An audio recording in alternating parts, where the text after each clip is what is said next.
اور آخری آیت تلک امتن، یہ ایک جماعت تھی. کون سی؟ کس جماعت کی بات ہو رہی؟ ابراہیم و اسماعیل و اسحاق و یعقوب والاسباط.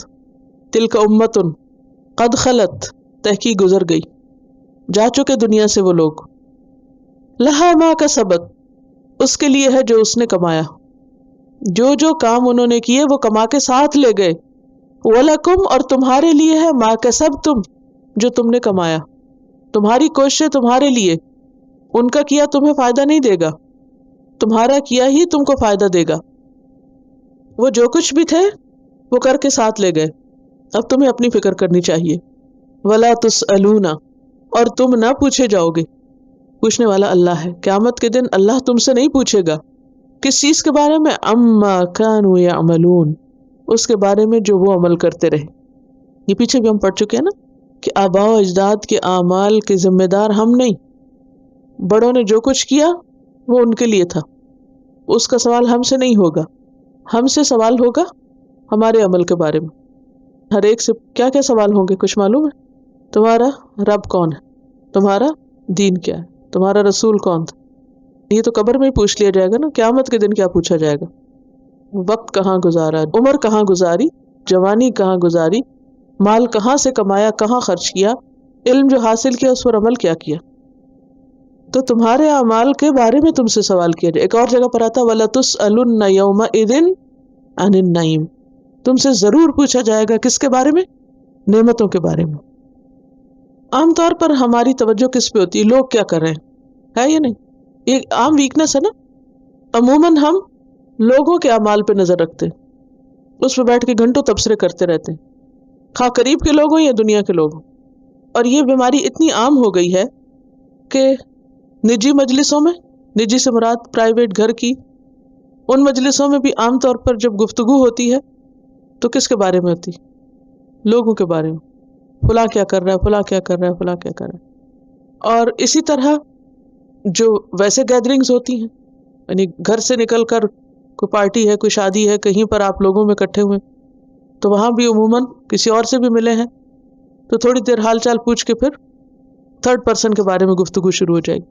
حتیٰ کہ جمعہ کے خطبوں تک میں ورلڈ پالیٹکس پہ باتیں ہو رہی ہوتی ہیں، فلاں نے یہ کر دیا، فلاں نے یہ کر دیا. اور یہ اتنا زیادہ اس کا ایک رجحان ہو گیا ہے، یا یہ کہنا چاہیے کہ اتنے زیادہ ہم اس چیز میں انوالو ہو گئے ہیں کہ ہمیں بھول جاتا ہے کہ ہمیں کیا کرنا چاہیے. یہ نہیں بتایا جاتا کہ تمہیں کیا کرنا ہے، خود کو کیا کرنا ہے. اس کی فکر زیادہ رہتی ہے کہ لوگ کیا کر رہے ہیں، فلاں قوم کیا کر رہی، فلاں کیا کر رہی، اور پھر عموماً فلاں کیا چال چل رہی ہے، فلاں کیا ظلم کر رہا ہے. سب سے پہلے تو ہمیں یہ دیکھنا چاہیے کہ ہماری ذمہ داریاں کیا ہیں. اپنے دین کا پتہ نہیں، اپنی ذمہ داریوں کا علم نہیں، اپنی غلطیاں نظر نہیں آتی، اپنی کوتاہیوں کی ہوش نہیں، اور لگے ہوئے کس میں؟ دوسرے کیا کر رہے ہیں. دوسرے جو بھی کر رہے ہیں وہ تم سے نہیں پوچھا جائے گا، تم سے پوچھا جائے گا جو تم کر رہے ہو. تو بیٹھ کر کبھی اپنا محاسبہ بھی کرو کہ تم کیا کر رہے ہو. تو اس کے لیے کیا کرنا ہوگا؟ اپنا محاسبہ کرنا ہوگا. کیسے کر سکتے ہیں؟ اپنے اوپر غور کرنا ہے. سب سے پہلے دیکھیں کہ دین کی جو بالکل اہم بنیادی باتیں ان کا ہم کو معلوم ہے، ایمان کی تفصیلات معلوم ہے، عبادات کی تفصیلات کیا ہم کو معلوم ہے، کہ مثلا نماز روزہ ہی ہے تو اس کے سارے احکام ہم کو معلوم ہے. پھر حقوق جو ہیں لوگوں کے ہم پر، ذمہ داریاں جو ہیں وہ ہم کو معلوم ہے، حلال حرام کا ہمیں معلوم ہے، قرآن کیا کہتا ہے ہمیں معلوم ہے، نبی صلی اللہ علیہ وسلم کی سنت کیا کہتی ہے ہمیں معلوم ہے. والیومز کے والیومز ہیں صحیح احادیث کی کتابیں جو ایک دفعہ نہیں نگاہ سے گزری اب تک ہماری، پتہ ہی نہیں نبی صلی اللہ علیہ وسلم نے کیا کچھ فرمایا. تو جب علم ہی نہیں تو عمل کہاں سے ہوگا؟ اور جو ہوگا وہ معلوم نہیں کس قسم کا ہوگا. کیونکہ کوئی بھی کام کرنے سے پہلے ہمارے سامنے کوئی کرائٹیریا تو ہونا چاہیے نا کہ یہ ٹھیک ہے اور یہ غلط ہے، یا نہیں ہوتا؟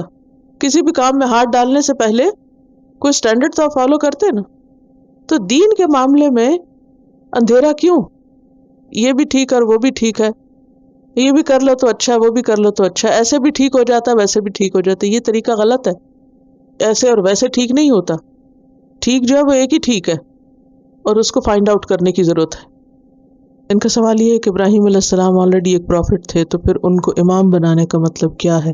بات یہ ہے کہ جس وقت دنیا میں ابراہیم علیہ السلام نے توحید کو ڈکلیئر کیا اور توحید کی وجہ سے سب تکلیفیں اٹھائیں، اس وقت باقی سب لوگ جو تھے وہ شرک کے اوپر تھے. تو پورے اندھیرے میں سے وہ ایک شخص نکلا اور پوری سوسائٹی کے اگینسٹ ایک طرح سے ریوولٹ کیا. تو وہ لیڈر بن گیا، ایک سمبل بن گیا باقی ان تمام لوگوں کے لیے جو اس کے بعد آنے والے تھے، اپنے اس خاص عمل کی وجہ سے. کیونکہ بار بار جو قرآن مجید میں ابراہیم علیہ السلام کی پہچان بتائی جاتی ہے وہ یہ کہ وہ توحید پر تھے، حنیف تھے. حنیف کا معنی ہم نے کیا پڑھا کہ یکسو جو تمام گمراہیوں کو، شرک کو چھوڑ کر صرف اللہ کی طرف اپنا رخ کر لے. تو اپنی اس خاص کوالٹی کی وجہ سے اور اس خاص اپنے ٹائم کے اندر اور سوسائٹی کے اندر جو انہوں نے رول پلے کیا تھا، اس کی وجہ سے وہ ایک سمبل ہے کہ دنیا میں اس کے بعد جہاں بھی کوئی ہو، جس بھی حالات میں، وہ یہ نہ کہے کہ چونکہ سب لوگ یہ کر رہے ہیں تو مجھے بھی یہ کرنا. نہیں، اس کو وہ طریقہ فالو کرنا چاہیے جو ابراہیم علیہ السلام کا ہے. امام کا مطلب یہ ہے کہ ان کے طریقے کی پیروی کی جائے، ان کو فالو کیا جائے. دوسری بات یہ ہے کہ بہت سے لوگ یہ کلیم کرتے ہیں کہ ہم ابراہیم علیہ السلام کو فالو کرتے ہیں، لیکن وہ صرف ایک سمبولک لیڈر تو مانتے ہیں مگر ان کے طریقے پر نہیں ہیں. یہود کہتے ہیں کہ وہ یہودی تھے، عیسائی کہتے ہیں وہ عیسائی تھے، اور مسلمان بھی ان کو اپنا لیڈر مانتے ہیں. تو اس میں آگے بھی آئے گا کہ سب سے زیادہ جو ابراہیم علیہ السلام کو فالو کرنے کا حقدار ہے وہ مسلمان ہے، کیونکہ وہ حقیقت میں ان کے طریقے پر ہیں. تو ان کی جو لیڈرشپ تھی وہ توحید کے طریقے پر چلنے کے لیے تھی. ٹھیک ہے. اور ویسے بھی یہ ہے کہ جیسے نبی صلی اللہ علیہ وسلم کو یہ کہا گیا کہ آپ ان کے طریقے کی پیروی کریں، یعنی آپ بھی انہی کے راستے پر چلیں جو طریقہ انہوں نے اختیار کیا. تو کیوں آپ کو یہ کہا گیا؟ کیونکہ آپ بھی جس ماحول میں آئے تھے، مکہ کے ماحول میں، اس وقت دوبارہ کیا ہو گیا تھا؟ وہی حالات پھر پیدا ہو گئے تھے جو ابراہیم علیہ السلام کے وقت میں تھے. تو ان کو بھی وہی کرنا ہے جو ابراہیم علیہ السلام نے کیا، کہ چاہے ساری دنیا بھی شرک پر چلی جائے مگر ان کو اللہ ہی کی طرف رجوع کرنا ہے. اور ہم سب کے لیے بھی یہی سبق ہے. نوح علیہ السلام آئے، ہود علیہ السلام، صالح علیہ السلام، لیکن ان کی بستیاں تباہ ہوتی گئی ایک کے بعد ایک. پھر جب تک ابراہیم علیہ السلام کا زمانہ آیا تو دوبارہ وہی حالات ہو گئے تھے. اور ابراہیم علیہ السلام کے حالات باقی سب کے مقابلے میں زیادہ مشکل تھے. انہوں نے ایک طرح سے ریوائول کیا تھا ان سب چیزوں کا. ریوارڈ اس وجہ سے زیادہ ہے کیونکہ ان کی آزمائشوں کی وجہ سے ان کا مقام بلند. اور اب یہ کہنا کہ جو بھی ان کے طریقے کو چھوڑے وہ صرف وہی ہو سکتا ہے کہ جو اپنے آپ کو حماقت میں مبتلا کرے. ٹھیک ہے. آپ سب کو مبارک ہو کہ پہلا پارہ آپ کا مکمل ہو گیا. الحمدللہ. It's a big achievement. اگرچہ کافی وقت لگا ہے لیکن ہو ہی گیا نا ایک دن. الحمدللہ.